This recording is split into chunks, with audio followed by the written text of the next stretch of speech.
नमस्कार दोस्तों, स्वागत है आपका मेरे YouTube चैनल पे। आज जो हमारा डिस्कशन ऑन टॉपिक है वो है programming in C. Most important questions जो हमारे एग्जाम में आते ही आते हैं। डेफिनेटली आपको भी पता है प्रोग्रामिंग इन सी में काफ़ी क्वेश्चंस ऐसे हैं जो डायरेक्ट क्वेश्चन आ जाते हैं, बस थोड़ा सा बेस क्लियर होना चाहिए। तो हम मोस्ट इम्पोर्टेंट 50 क्वेश्चंस डिस्कस करेंगे नंबर ऑफ वीडियोस में। तो यहाँ पर मैं मैक्सिमम से मैक्सिमम क्वेश्चंस को कवर करूंगा इस वीडियो के अंदर। Depends on the programming in C only.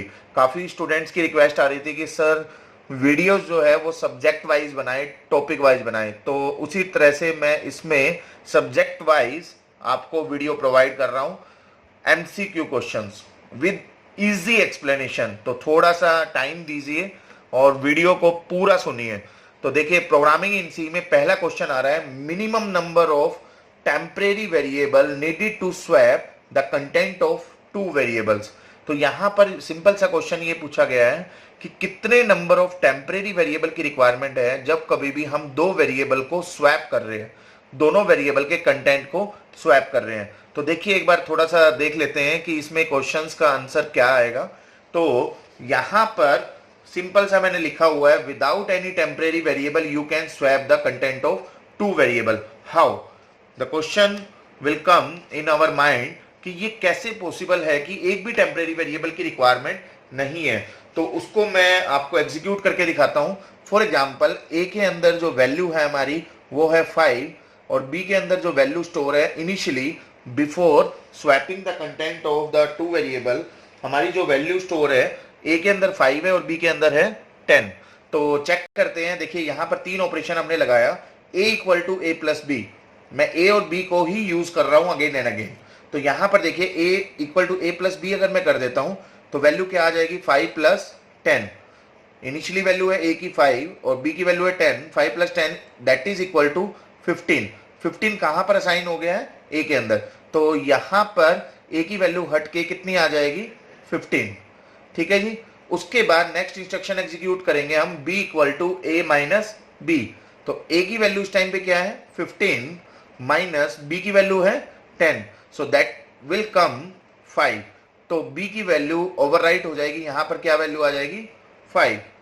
Next instruction हम एग्जीक्यूट करेंगे। हमने कोई टेम्परेरी वेरिएबल एक्स्ट्रा नहीं यूज किया, हम a और b को ही बार बार यूज कर रहे हैं। तो a की वैल्यू क्या है यहां पर 15 और b की वैल्यू है 5। So then it will come 10। तो 10 कहां पर इनिशियलाइज हो जाएगा आपका, ए के अंदर।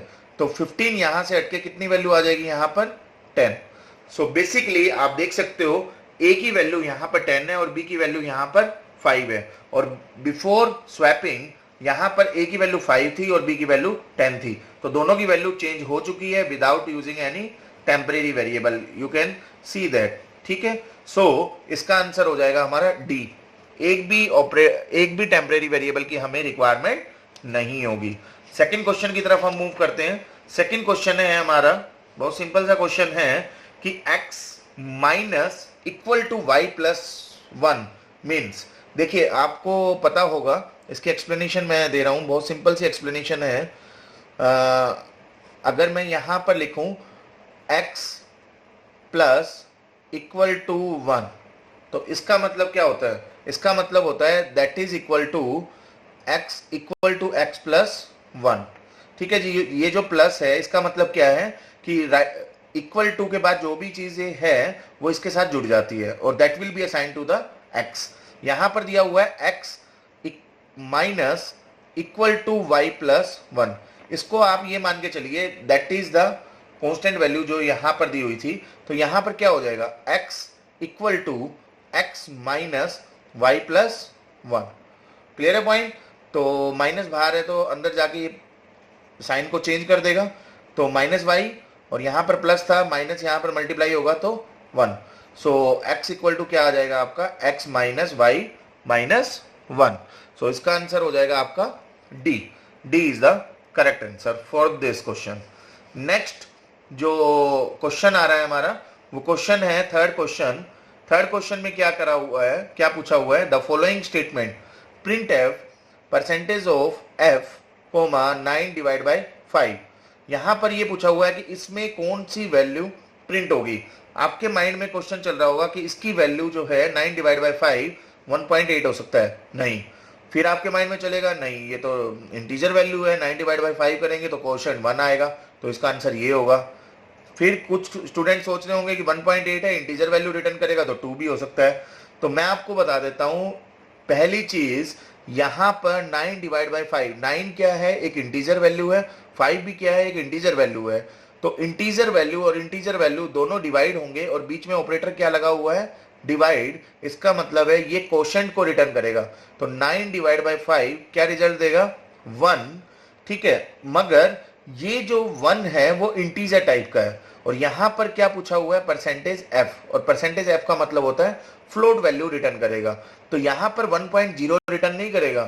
अगर आपको चाहिए फ्लोट वैल्यू मगर यहां पर रिजल्ट क्या दे रहा है, 1, तो ये जो है कोई भी गार्बेज वैल्यू रिटर्न करेगा। आप इसको एग्जीक्यूट करके देखना, कोई भी again and again her bar value जो है वो चेंज आ रही है। ठीक है, क्यों, इसका रीजन ही यही है कि ये इंटीजर वैल्यू है, इंटीजर वैल्यू रिटर्न करेगा इंटीजर ही। यहां पर परसेंटेज डी अगर होता तो यहां पर रिजल्ट आ जाता 1, मगर यहां पर रिजल्ट क्या पूछा इसने, फ्लोट वैल्यू, और इनपुट दी है इसने इंटीजर वैल्यू। तो यहां पर बाय डिफॉल्ट टाइप कास्टिंग नहीं होगी, तो इसका रिजल्ट आ जाएगा नन ऑफ दीज। क्यों, क्योंकि गार्बेज वैल्यू आएगी। क्लियर, तो इस टाइप से यहां पर रिटर्न होगा। नेक्स्ट क्वेश्चन की तरफ हम मूव करते हैं। फोर्थ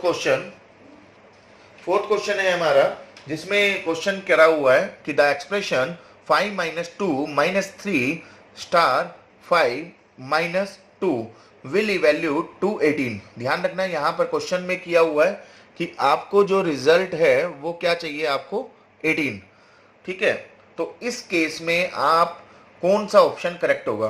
देखो मैं आपको एक चीज बता देता हूं, लेफ्ट एसोसिएटिव, एसोसिएटिव का मतलब होता है जब कभी भी एक ऑपरेटर 2 बार यूज हो रहे हैं एक्सप्रेशन के अंदर, तो उसमें आप लेफ्ट वाले को प्रायोरिटी दोगे या राइट वाले को प्रायोरिटी दोगे, that is the meaning of the associativity. और प्रेसिडेंस तो आपको पता ही होगा, प्रेसिडेंस का मतलब होता है कि को 2 ऑपरेटर अगर एक टाइम पे आ जाए, अलग अलग ऑपरेटर। देखिए एसोसिएटिविटी कहां यूज होगी, जहां पर एक ही ऑपरेटर 2 बार यूज हो रहा है। प्रेसिडेंस कहां यूज होगा, जहां पर 2 अलग अलग ऑपरेटर में प्रेसिडेंस चेक कराई जाएगी। ठीक है, तो उसको बोलते हैं प्रेसिडेंस। तो यहां पर क्वेश्चन ये करा हुआ है कि इनमें ये एक्सप्रेशन है, देखिए ध्यान रखना यहां पर बोर्ड मास रूल नहीं लगाना है।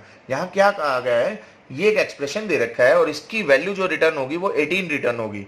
तो आप मेरे को ये बताइए कि इन चारों में से कौन सा करेक्ट है। तो देखिए मैं यहां पर आपको बता देता हूं, 1 बाय 1 हम यहां पर लगा के देखते हैं। Minus is left associative and star has higher precedence over -1। तो ये वाला रिजल्ट हमारा रिजल्ट नहीं देगा। देखिए इसका जो करेक्ट आंसर है उसी के अकॉर्डिंग मैं इसमें इंप्लीमेंट करके दिखाता हूँ, फिर आपको इजीली समझ में आएगा। जैसे कि इसका करेक्ट आंसर है सी। वो कैसे आएगा, देखिए इसको एक्सप्लेनेशन के थ्रू हम थोड़ा सा समझते हैं कि क्या इसमें मीनिंग निकल के आ रहा है। तो minus is right associative, minus right associative को प्रायोरिटी दे रहे हैं, and minus has higher precedence over star. तो ध्यान रखना स्टार जो है लास्ट में सोल्व होगा। देखिए यहां पर 2 ही ऑपरेटर यूज हो रहे हैं, माइनस और स्टार। इसने कहा कि सी ऑप्शन में minus has higher precedence over star, तो स्टार की जो प्रेसिडेंस होगी वो लोवेस्ट से लोवेस्ट होगी। उसके बाद यहां पर ये बोला है कि माइनस जो है वो राइट एसोसिएटिव है। राइट एसोसिएटिव का मतलब है 2 बार अगर ये यूज हो रहा है, जैसे यहां पर आप देख रहे हो, तो यहां पर 2 बार अगर यूज हो रहा है तो दोनों में से राइट वाला कौन सा है, ये वाला है। राइट वाला कौन सा पार्ट है, ये वाला। ठीक है, इसको हम प्रायोरिटी देंगे। कहने का मतलब है 2 माइनस 3 पहले सोल्व होगा, उसके बाद ये वाला जो एक्सप्रेशन है वो सोल्व होगा। समझ में आ रहा है। एसोसिएटिविटी का मतलब है एक ही ऑपरेटर 2 बार यूज हो रहा है, तो उनमें से किसको हम प्रायोरिटी देंगे। अगर मान लो यहाँ लेफ्ट लिखा होता तो हम 5 माइनस 2 को पहले सोल्व करते, ठीक है, और फिर उसका जो रिजल्ट था उसको -3 करते। क्लियर है। अगर लेफ्ट लिखा होता, यहाँ पर राइट लिखा है तो राइट वाले को प्रायोरिटी दे रहे हैं। क्लियर। और स्टार की प्रेसिडेंस लोवेस्ट है, इसलिए हम सबसे पहले किसको सोल्व करेंगे, 5 माइनस 2 को। ये समझा रहा है यहाँ पर कि माइनस की प्रेसिडेंस स्टार से ज्यादा है, ये लिखा हुआ है यहाँ पर। क्लियर। तो अब देखें यहाँ पर इसका रिजल्ट आ जाएगा 3 स्टार, इसका रिजल्ट आ जाएगा -1 -5। क्लियर। तो यहाँ पर माइनस अंदर जाके प्लस कर देगा, तो 5 + 1 star 3 that is equal to 6 into 3 that will come 18। तो आंसर इसका हो जाएगा C. C is the correct option for this question. Next question है हमारा फिफ्थ क्वेश्चन। फिफ्थ क्वेश्चन में बहुत सिंपल सा पूछा हुआ है कि इफ स्टेटमेंट हमें एग्जीक्यूट करनी है यहाँ पर, तो इफ स्टेटमेंट के कॉरस्पॉन्डिंग कौन सा ऑप्शन हमारा करेक्ट है। तो यहाँ पर देखिए थोड़ा सा ध्यान से समझना है कि यहाँ पर लिखा हुआ है इफ a = 0, जो इक्वल है, एक इक्वल ऑपरेटर होता है और एक होता है इक्वल इक्वल। दोनों में क्या डिफरेंस है, ये होता है असाइनमेंट। इस ऑपरेटर को बोलते हैं हम असाइनमेंट ऑपरेटर और इसको बोलते हैं हम कंपैरिजन ऑपरेटर। कंपैरिजन में हम हमेशा कंपेयर करते हैं। अगर लिखा है a = 0 तो a की वैल्यू को चेक करेंगे और उससे कंपेयर करेंगे कि क्या इसकी वैल्यू 0 के इक्वल है। अगर है तो ट्रू स्टेटमेंट एग्जीक्यूट हो जाएगा, मतलब इफ वाला पार्ट एग्जीक्यूट हो जाएगा, नहीं है तो एल्स वाला पार्ट एग्जीक्यूट होगा। मगर यहां पर जो ऑपरेटर यूज किया गया है वो क्या यूज किया गया है, इक्वल। इक्वल हमेशा असाइन करता है। कहने का मतलब a = 0 लिखा है तो 0 will be assign to a। ठीक है, इसका मतलब सिंपल सा ये है। अब इफ स्टेटमेंट कैसे काम करता है, इफ स्टेटमेंट बुलियन वैल्यू को ही समझता है, या तो ट्रू या फॉल्स। अगर फॉल्स है, इस एक्सप्रेशन का रिजल्ट अगर फॉल्स है तो एल्स स्टेटमेंट एग्जीक्यूट होगी, अगर ट्रू है तो इफ वाला पार्ट एग्जीक्यूट होगा। तो यहां पर आप समझ सकते हो इफ a = 0 का मतलब है 0 will be assign to a, 0 will be assign to a। इसका मतलब क्या है कि ये रिटर्न क्या करेगा, 0 0 रिटर्न करेगा, इसका मतलब है फॉल्स। फॉल्स अगर है तो ये कौन सा पार्ट एग्जीक्यूट होगा, एल्स पार्ट। ठीक है, तो ये क्या रिजल्ट दे देगा, a इज नॉट 0। तो सेकंड ऑप्शन इसका करेक्ट हो जाएगा। क्लियर है, क्योंकि यहां पर ये सिर्फ और सिर्फ या तो ट्रू को समझता है या फॉल्स को समझता है, उसके अकॉर्डिंग ये रिजल्ट दे देगा। तो फिफ्थ क्वेश्चन होपफुली आपको समझ में आया। इसी का सेकंड वर्जन मैंने 6 क्वेश्चन बनाया है। क्वेश्चन नंबर 6 में आप देखिए, इसमें ही मैंने चेंज किया है कि यहाँ पर 0 ना होके 5 आ गया। 5 इसमें असाइन हो जाएगा। 5 का मतलब है नॉट 0, नॉट 0 का मतलब है ट्रू। अगर 0 होता तो फॉल्स होता। 0 के अलावा -1 है, -2 है, -5 है, 5 है, कोई भी वैल्यू है, अगर कोई ना कोई नॉन जीरो वैल्यू है तो वो रिजल्ट क्या देगा, ट्रू। ट्रू रिजल्ट देगा तो इफ वाला पार्ट एग्जीक्यूट होगा। दैट मीन्स यहां पर रिजल्ट क्या आ जाएगा, ए इज 5। तो होपफुली आपको समझ में आया। 5th और 6th बिल्कुल सेम था, वहां पर 0 के लिए था और यहां पर नॉन जीरो के लिए। ठीक है, नेक्स्ट क्वेश्चन है हमारा 7th नंबर क्वेश्चन। इसी के अंदर 7th क्वेश्चन में क्वेश्चन किया हुआ है कि कौन सा ऑपरेटर ऐसा है जिसको हम फ्लोट ऑपरेंड के साथ यूज नहीं कर सकते। इनमें से कौन सा ऑपरेटर ऐसा है। देखिए मैं आपको बताऊं, यहां पर प्लस आप ऑब्वियसली 2 फ्लोट वैल्यू को प्लस कर सकते हो, माइनस भी कर सकते हो, मल्टीप्लाई भी कर सकते हो, मगर मॉडुलस नहीं कर सकते। इसको बोलते हैं modulus. Modulus is the correct answer. ये क्यों है, इसका रीजन मैं देता हूं। जैसे कि 2 फ्लोट वैल्यू को अगर आप मॉडुलस करते हो, देखिए मॉडुलस का मतलब क्या होता है, रिमाइंडर। रिमाइंडर के अंदर क्या होता है, बेसिकली जो रिमेनिंग पार्ट है, मतलब जो शेषफल बोलते हैं हिंदी में, शेषफल जो होता है वो हमारा रिजल्ट देगा। जैसे कि हमने 5/2 किया तो इसका जो रिमाइंडर आएगा वो 1 आएगा। ठीक है जी, मगर ये इंटीजर वैल्यू थी। यहां पर क्वेश्चन में क्या किया हुआ है कि फ्लोट ऑपरेंड अगर है तो उसमें जो रिजल्ट होगा, जो ऑपरेटर होगा, वो कौन सा हम यूज नहीं कर सकते, वो मॉडुलस नहीं कर सकते। रीजन ये है कि जब 2 फ्लोट वैल्यू को आप डिवाइड करते हो और उसका रिमाइंडर जो है रिमाइंडर कभी भी नहीं आएगा। रिमाइंडर क्या आएगा, वॉइड आएगा। वॉइड का मतलब है 0, मतलब कभी भी उसका रिमाइंडर जनरेट नहीं होगा, क्योंकि जब आप नंबर को डिवाइड करते हो तो वो 1.4 आ जाएगा रिजल्ट, 1.5 आ जाएगा। ये सारे के सारे रिजल्ट जो आएंगे वो क्वेश्चन की फॉर्म में आएंगे, कभी भी रिमाइंडर इसका जनरेट नहीं करेंगे। तो रिमाइंडर जनरेट नहीं करेंगे, that is the main reason why we can't use modulus operator with the float operand. क्योंकि फ्लोट वैल्यू अगर आप डिवाइड करते हो तो क्वेश्चन जनरेट होगा, रिमाइंडर जनरेट नहीं होगा। That is the main reason we can't use modulus operator with the float operands. तो नेक्स्ट क्वेश्चन है हमारा क्वेश्चन नंबर 8। इसके अंदर हमें टर्नरी ऑपरेटर दिया हुआ है और यहां पर यह पूछा हुआ है कि कौन सा combination integer variable X Y Z, 3 variable दिए हुए हैं और इसमें जो रिजल्ट पूछा हुआ है वो पूछा हुआ है कि 4 वैल्यू कैसे रिटर्न होगी। तो 4 वैल्यू के लिए देखिए यहां पर एक एक्सप्रेशन दिया हुआ है, घबराने की बात नहीं है, बहुत शॉर्टकट वे में मैं आपको समझाऊंगा। ये बड़ा सा एक्सप्रेशन दिख रहा है, दिखने में बहुत बड़ा क्वेश्चन लग रहा है, मगर ये 2 मिनट के अंदर सोल्व हो जाएगा। वो कैसे होगा देखते हैं।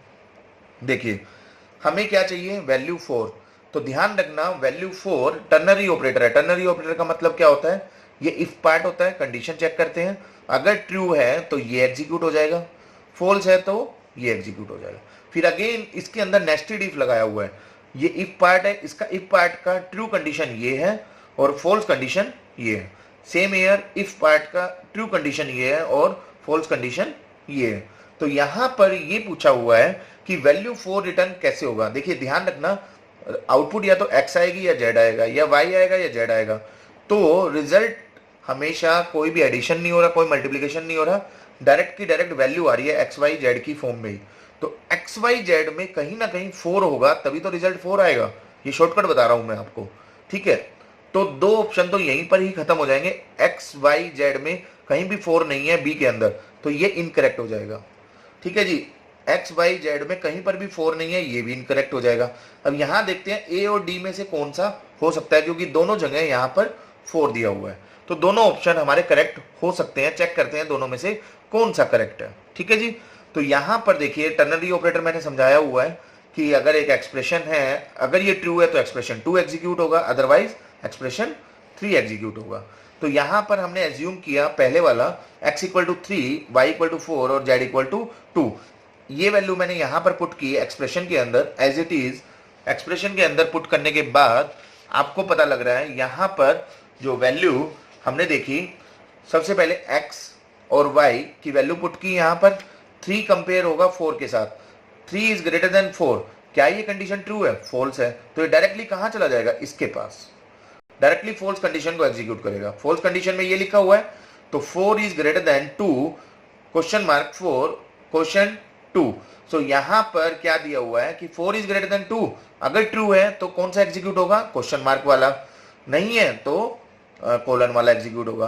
तो ये ट्रू कंडीशन है, ट्रू कंडीशन है, दैट मींस 4 रिटर्न हो जाएगा, तो ए की वैल्यू क्या आ जाएगी, 4।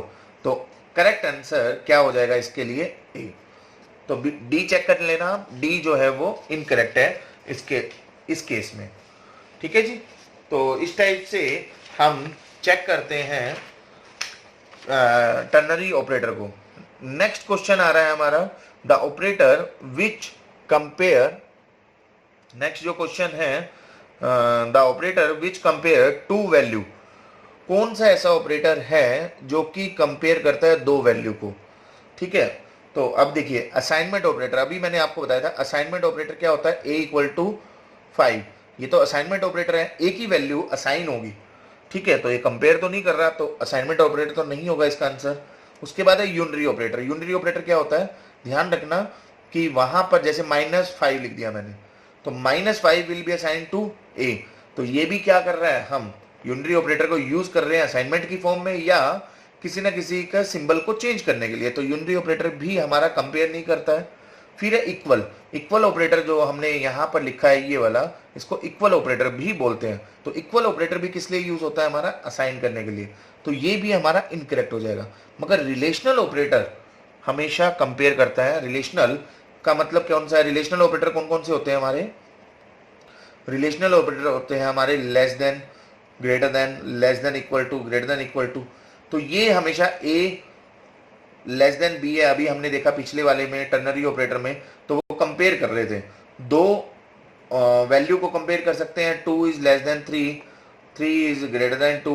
इस टाइप से कंपेरिजन जब कभी भी हमें कराना है तो कौन सा ऑपरेटर हेल्प करता है, हमारा रिलेशनल।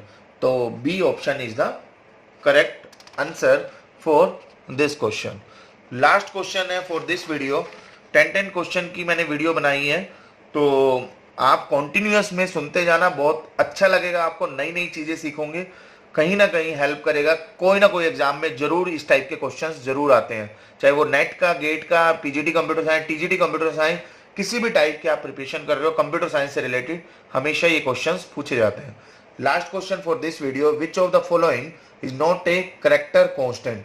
करेक्टर कांस्टेंट कौन से होते हैं? जहां पर सिंगल कोट में जो भी कुछ लिखा होता है उसको करेक्टर कांस्टेंट बोलते हैं। It may be slash N क्यों ना लिखा हो, ठीक है जी। तो यहां पर देखिए सिंगल कोट में ये हमारा लिखा हुआ है, तो ये तो हमारा करेक्टर कांस्टेंट है, ये भी करेक्टर कांस्टेंट है तो ये इनकरेक्ट हो जाएगा, ये भी करेक्टर कांस्टेंट है तो ये इनकरेक्ट हो जाएगा। इसने पूछा है नॉट ए करेक्टर कांस्टेंट, तो ये हमारा करेक्टर कांस्टेंट नहीं है क्योंकि डबल कोट्स में है। तो B is the correct answer for this question. So नमस्कार दोस्तों, और आपको अगर चीजें समझ में आई तो प्लीज लाइक, सब्सक्राइब, शेयर जरूर करो अपने फ्रेंड्स में। Thank you, thanks to all.